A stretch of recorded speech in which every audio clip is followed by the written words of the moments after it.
আগামী 14ই ফেব্রুয়ারি পবিত্র শবে বরাতের রাত।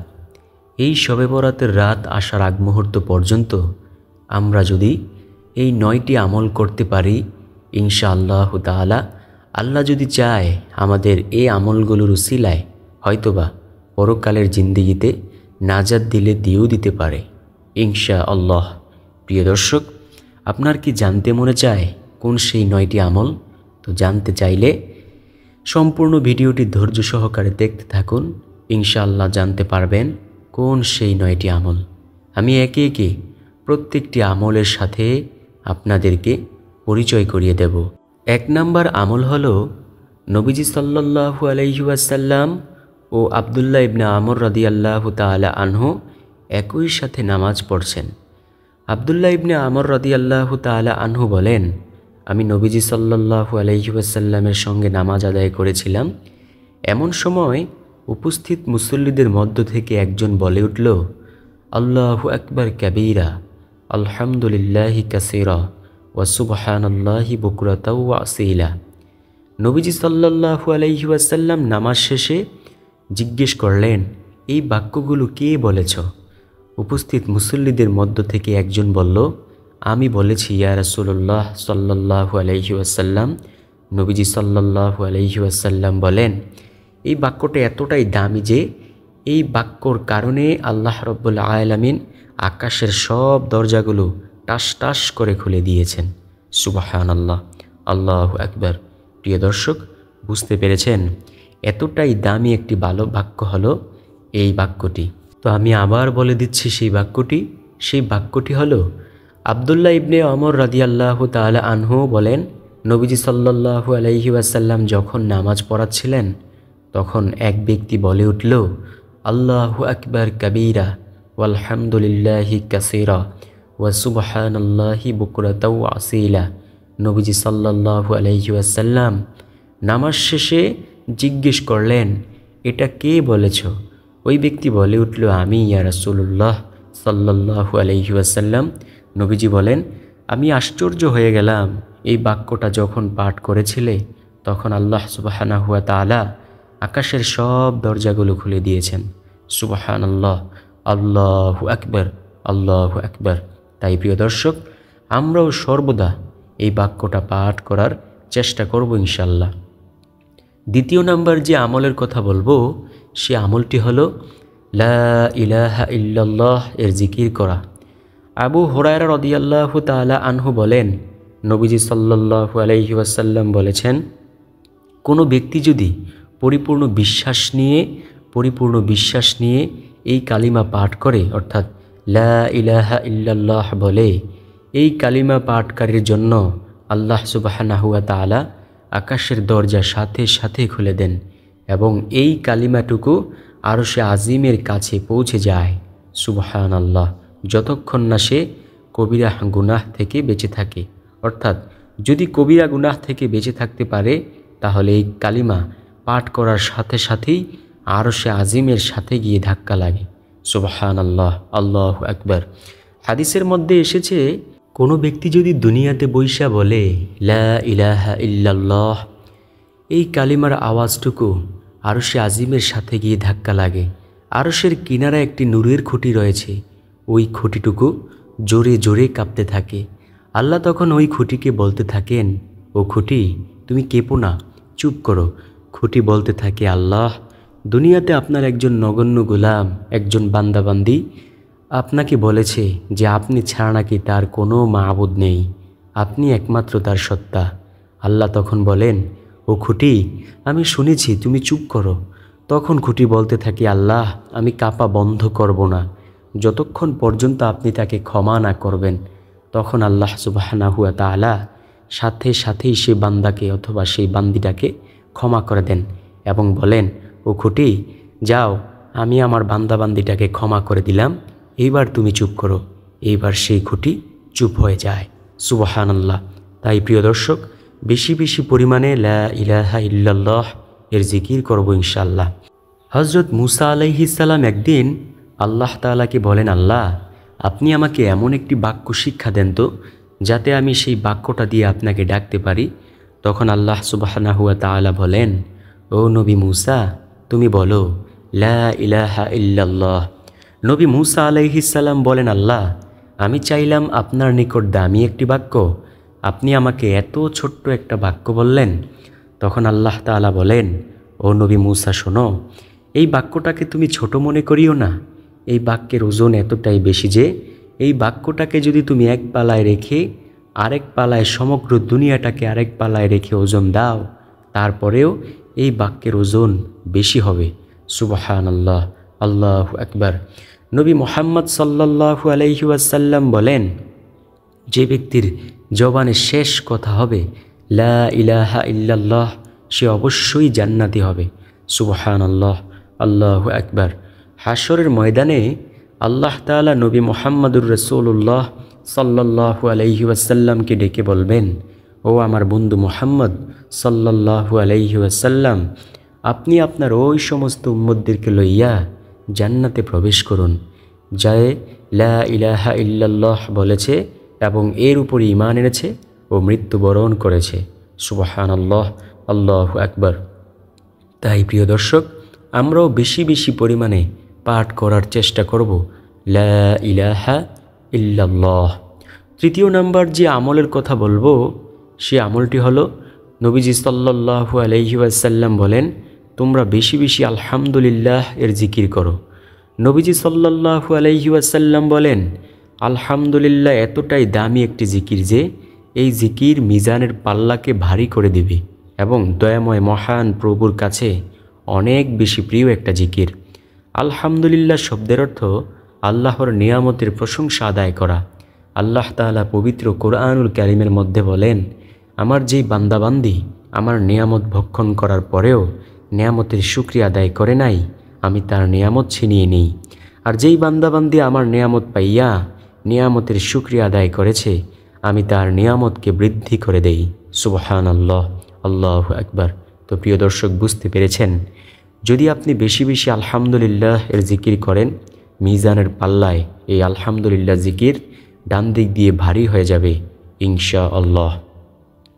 চতুর্থ নাম্বার যে আমলের কথা বলবো, নবীজি সাল্লাল্লাহু আলাইহি ওয়াসাল্লাম বলেন, উম্মত, তোমরা শিরক করিও না, তোমরা শিরক করিও না, কুফর করিও না, বিদআত করিও না। যদি এই কাজগুলো থেকে বেঁচে থাকতে পারো, আমি নবী সাল্লাল্লাহু আলাইহি ওয়াসাল্লাম তোমাদেরকে হাশরের ময়দানে অবশ্যই সুপারিশ করিয়া জান্নাতে লইয়া যাইব। সুবহানাল্লাহ। নবীজি সাল্লাল্লাহু আলাইহি ওয়াসাল্লাম হাউজে কাউসারের কিনারা থেকে কয়েক প্রকার লোককে দূর দূর করে তাড়িয়ে দেবেন। তারা হলো যারা দুনিয়াতে শিরক, কুফর, বিদআত এই সকল গুনাহের কাজগুলো করত। তাদেরকে নবীজি সাল্লাল্লাহু আলাইহি ওয়াসাল্লাম হাউজে কাউসারের কিনারা থেকে তাড়িয়ে দেবেন। নবীজি তখন বলবেন, সুহকান সুহকান, তোমরা আজকে এখান থেকে দূর হও, আমি তোমাদের নবী না, তোমরা আমার উম্মত না। প্রিয় দর্শক, আপনার প্রিয় সেই কাঙ্ক্ষিত অভিভাবক যদি এমন কথা বলে দেয়, তখন কি উপায় হবে? একটাবার কি ভাইবা দেখেছেন প্রিয় দর্শক? আসুন আমরা শিরক, কুফর ও বিদআত থেকে অবশ্যই বেঁচে থাকার জন্য চেষ্টা করব ইনশাআল্লাহ।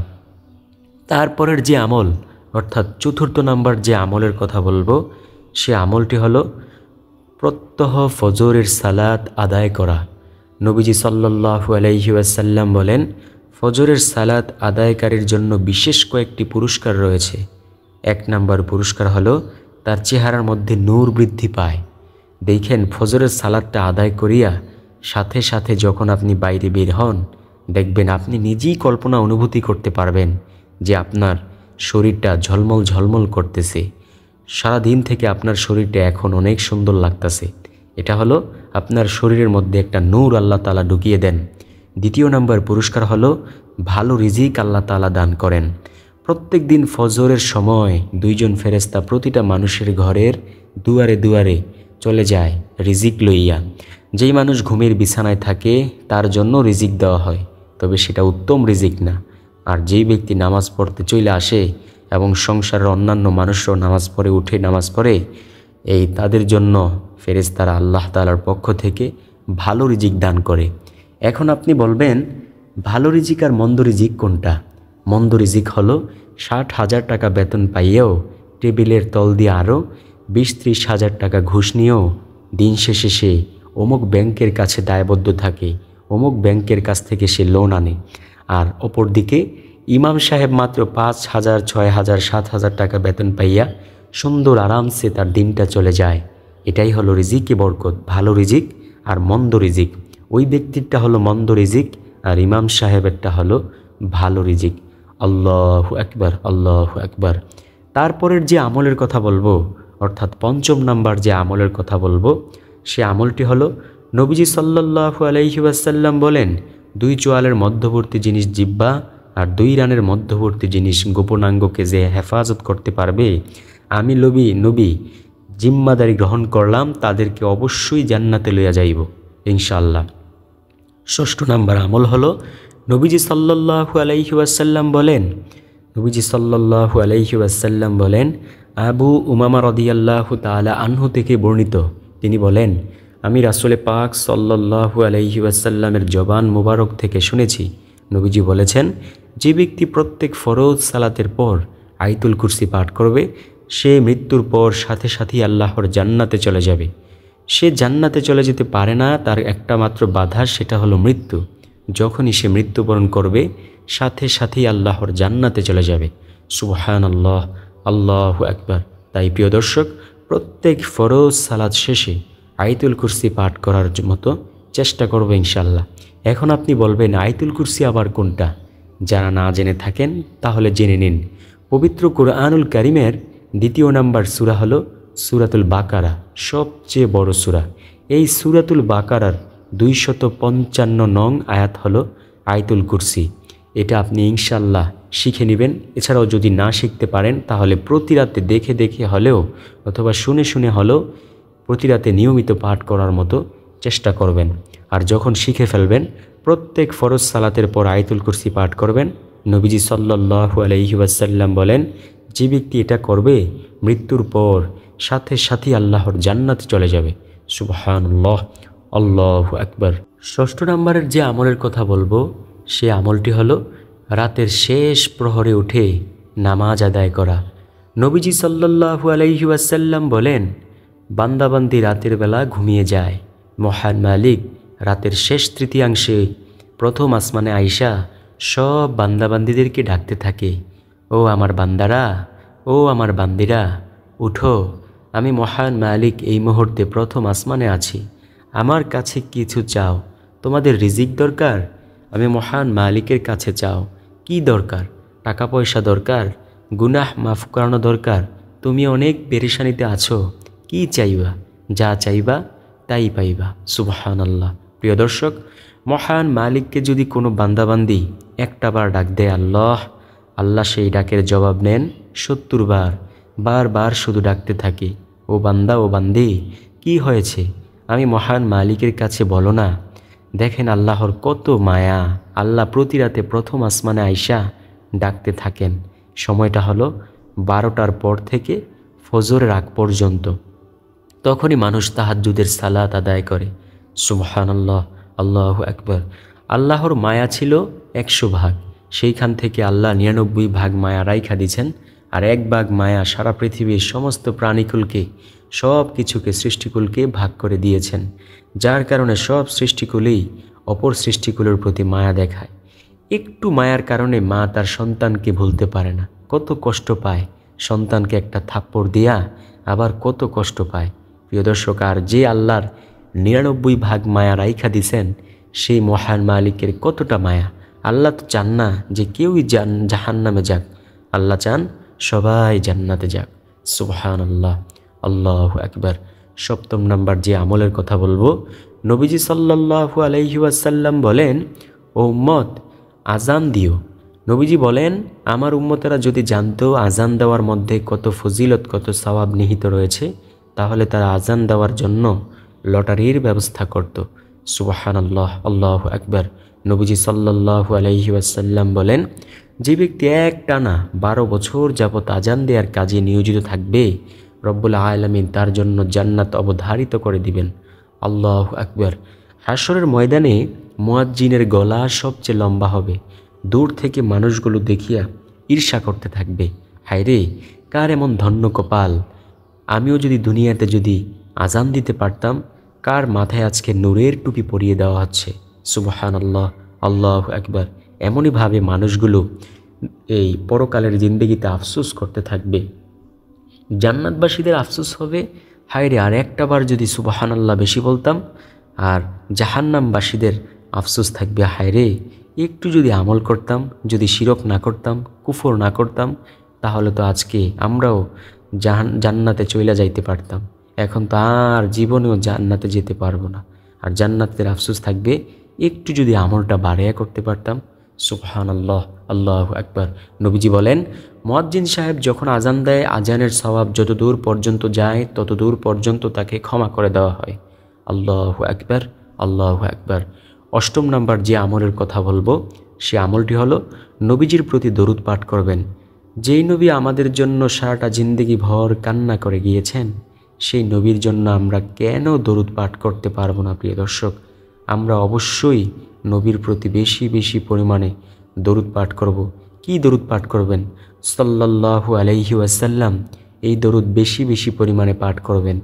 ইনশাআল্লাহ তাআলা আল্লাহ রাব্বুল আলামিন আমাদেরকে অবশ্যই দুনিয়াতে রিজিক বাড়িয়ে দেবেন ইনশাআল্লাহ।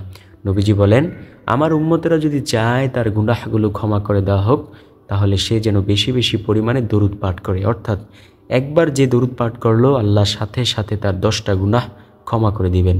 সুবহানাল্লাহ, আল্লাহু আকবার।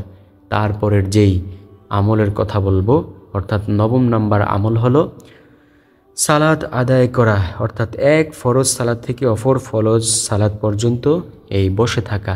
নবীজি সাল্লাল্লাহু আলাইহি ওয়াসাল্লাম নামাজ আদায় করলেন। নামাজ আদায় করার পর কিছু সাহাবী চলে গেল, কেউ থেকে গেল। নবীজি সাল্লাল্লাহু আলাইহি ওয়াসাল্লাম কিছুক্ষণ পর একেবারে তাড়াতাড়ি মসজিদে প্রবেশ করলেন। প্রবেশের পর নবীজি সাল্লাল্লাহু আলাইহি ওয়াসাল্লামের অবস্থা এমন হলো যে তিনি জোরে জোরে নিঃশ্বাস নিতেছেন, অর্থাৎ একেবারে ক্লান্ত হয়ে গেছেন।